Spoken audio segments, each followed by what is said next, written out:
Hello दोस्तों, स्वागत है आपका हमारे चैनल एग्जाम गुरु 8 से 10 में।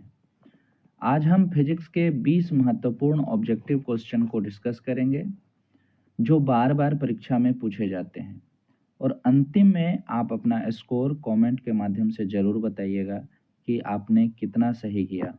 तो चलिए शुरू करते हैं। पहला क्वेश्चन है आपका कि समतल दर्पण की फोकस दूरी क्या होती है। तो चलिए देखते हैं।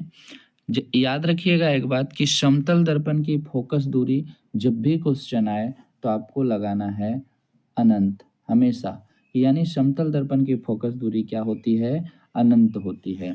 चलिए अब हम बात करते हैं दूसरा क्वेश्चन। दूसरा क्वेश्चन क्या कह रहा है? दूसरा क्वेश्चन कह रहा है कि गोलीय दर्पण के प्रवर्तक पृष्ठ की वृत्ताकार सीमा रेखा का व्यास क्या कहलाता है। तो देखिए, गोलीय दर्पण के प्रवर्तक पृष्ठ की वृत्ताकार सीमा रेखा जो होती है उसे हम कहते हैं गोलीय दर्पण का द्वारक। उसे हम क्या कहते हैं? गोलीय दर्पण का द्वारक। तो याद रखिएगा बी नंबर, उसे हम क्या कहते हैं? गोलीय दर्पण की द्वारक। चलिए अब हम बात करते हैं तीसरा क्वेश्चन। तीसरा क्वेश्चन क्या कह रहा है कि उत्तल लेंस के सामने वस्तु को कहाँ रखने पर प्रतिबिंब हमेशा वस्तु के बराबर बनेगा। क्या कह रहा है क्वेश्चन कि उत्तल लेंस में हम वस्तु को कहाँ रखें कि प्रतिबिंब हमेशा वस्तु के बराबर बनेगा। तो इसका आंसर होगा आपका 2F, यानी ऑप्शन नंबर ए। क्या होगा कि अगर हम वस्तु को 2F पर रखते हैं तो वस्तु का प्रतिबिंब हमेशा क्या होगा? वस्तु के आकार के बराबर बनेगा। तो इसका आंसर क्या हो गया? Option number A. चलिए अब हम बात करते हैं चौथा क्वेश्चन। चौथा क्वेश्चन देखिए क्या कह रहा है, लेंस की शक्ति की इकाई क्या होती है। तो ध्यान रखिएगा, लेंस की शक्ति की इकाई होती है डायोप्टर। लेंस की शक्ति की इकाई क्या होती है? डायोप्टर। और ये बार बार आपके बोर्ड एग्जाम में पूछे जाते हैं, तो ऐसे क्वेश्चन को हमेशा याद करके रखिएगा, ध्यान रखिएगा। ऐसे क्वेश्चन को बार बार ये परीक्षा में पूछे जाते हैं। चलिए अब हम बात करते हैं अगला क्वेश्चन 5 नंबर का। 5 नंबर क्वेश्चन क्या कह रहा है कि किस लेंस को अभिसारी लेंस कहा जाता है। अगर हम लेंस की बात करें तो किस लेंस को अभिसारी लेंस कहते हैं? तो उत्तल लेंस को हम कहते हैं अभिसारी लेंस। उत्तल लेंस को क्या कहा जाता है? अभिसारी लेंस। जबकि अवतल लेंस को हम क्या कहते हैं? अवतल लेंस को कहते हैं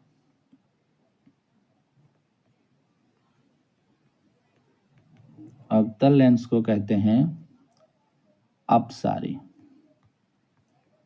लेकिन अगर हम बात करें इसी में उल्टा हो जाता है दर्पण में, है ना। तो दर्पण में किस दर्पण को अभिसारी दर्पण कहते हैं? तो वो हो जाता है अवतल दर्पण। और किस दर्पण को हम कहते हैं अपसारी दर्पण? तो वो हो जाता है उत्तल दर्पण। चलिए अब हम आगे बात करते हैं 6 नंबर क्वेश्चन।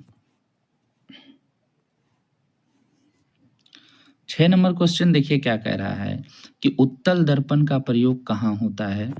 तो जो वाहन होते हैं तो वाहन के साइड मिरर में ही उत्तल दर्पण लगा होता है, तो इसका उपयोग साइड मिरर के रूप में किया जाता है। चेहरा देखने के लिए देखिए हम समतल दर्पण का उपयोग करते हैं और दाढ़ी बनाने के लिए हम अवतल दर्पण का प्रयोग करते हैं।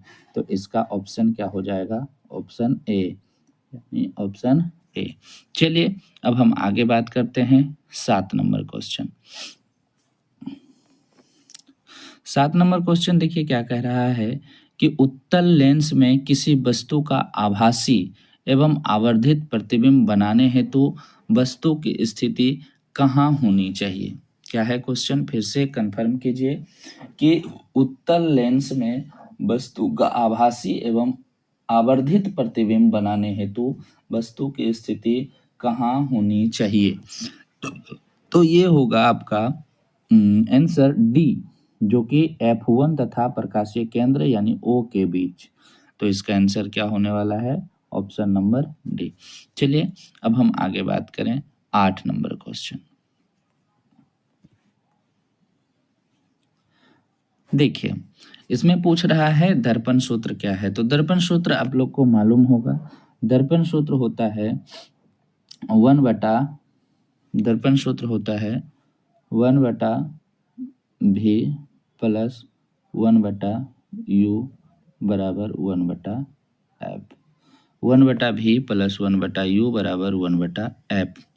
और जबकि लेंस सूत्र होता है 1 बटा भी माइनस 1 बटा यू बराबर 1 बटा एफ।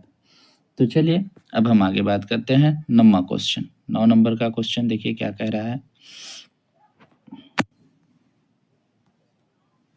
अच्छा, लेंस सूत्र क्या है। तो देखिए अभी तुरंत हमने लेंस सूत्र बताया था आपको। लेंस सूत्र क्या होता है 1 बटा भी माइनस 1 बटा यू बराबर 1 बटा एफ। यानी 9 का आंसर हो जाएगा क्या आपका बी नंबर क्वेश्चन। 9 का बी यानी 1 बटा भी माइनस 1 बटा यू बराबर 1 बटा एफ। चलिए अब हम आगे बात करते हैं 10 नंबर क्वेश्चन। देखिए 10 नंबर क्वेश्चन क्या कह रहा है कि सरल सूक्ष्मदर्शी में किस प्रकार का लेंस कार्य करता है या सरल सूक्ष्मदर्शी में किस प्रकार का लेंस उपयोग में आता है। तो सरल सूक्ष्मदर्शी में याद रखिएगा हम हमेशा उत्तल लेंस का प्रयोग करते हैं। किस लेंस का उत्तल लेंस का। इसका आंसर क्या हो जाएगा उत्तल लेंस। सरल सूक्ष्मदर्शी में उत्तल लेंस का प्रयोग किया जाता है। चलिए अब हम आगे बात करते हैं 11 नंबर क्वेश्चन। 11 नंबर क्या कह रहा है 11 नंबर का क्वेश्चन है कि किसी गोलीय दर्पण की फोकस दूरी 10 सेंटीमीटर है तो उसके वक्रता त्रिज्या क्या होगा। अच्छा चलिए देखते हैं। तो आपको एक बात मालूम होगा कि एफ बराबर क्या होता है आर बटा टू। एफ बराबर आर बटा टू। एफ छोटी हो जाएगी। तो क्या पूछा कि फोकस दूरी 10 है तो एफ के जगह पर हमें क्या रखना होगा 10 सेंटीमीटर बराबर आर। आर तो हमको मालूम है नहीं। आर बटा टू है ना। अब देखिए जब भी ऐसा इक्वेशन मिले तो आपको करना क्या है कोना कोनी गुना क्रॉस मल्टीप्लिकेशन। आर को 1 से गुना करेंगे आर हो जाएगा है ना। 2 को 10 से गुना करेंगे तो 10 दूना 20 और सेंटीमीटर है तो सेंटीमीटर यानी आर बराबर कितना हो जाएगा 20 सेंटीमीटर। यानी किसी गोलीय दर्पण की फोकस दूरी 10 है तो उसकी वक्रता त्रिज्या क्या हो जाएगी 20 सेंटीमीटर यानी ऑप्शन नंबर सी। चलिए अब हम आगे बात करते हैं 12 नंबर क्वेश्चन। देखिए 12 नंबर क्वेश्चन क्या कह रहा है कि अवतल दर्पण की फोकस दूरी क्या होती है। यानी अवतल दर्पण की फोकस दूरी के बारे में बात कर रहा है। तो अवतल दर्पण की फोकस दूरी हमेशा क्या होगी ऋणात्मक होगी जबकि उत्तल दर्पण की फोकस दूरी क्या होगी हमेशा धनात्मक होगी। तो देखिए उत्तल दर्पण की फोकस दूरी हमेशा धनात्मक जबकि अवतल दर्पण की फोकस दूरी हमेशा ऋणात्मक होगी यानी ऑप्शन नंबर ए। चलिए अब हम आगे बात करते हैं 13 का। निम्न में से किस लेंस की फोकस दूरी धनात्मक होती है। तो किस लेंस की फोकस दूरी धनात्मक अभी तुरंत हमने बताया कि उत्तल लेंस की फोकस दूरी क्या होती है धनात्मक। तो ऑप्शन नंबर ए। चलिए अब हम आगे बात करते हैं 14 नंबर क्वेश्चन। किसी अवतल लेंस की फोकस दूरी और वक्रता त्रिज्या में क्या संबंध है। तो चलिए अभी हमने पीछे बताया था कि एफ बराबर क्या होता है आर बटा टू है ना। तो फोकस दूरी देखिए एफ बराबर आर बटा टू कहीं नहीं है ना। सब में है आर बराबर तो आर के बराबर कीजिए यानी नीचे कुछ नहीं है तो 1 डाल दीजिए। तो आर को 1 से गुना कीजिएगा आर हो जाएगा यानी क्रॉस मल्टीप्लिकेशन कोना कोनी गुना। एफ को 2 से गुना कीजिएगा क्या हो जाएगा 2f यानी r बराबर क्या हो गया 2f।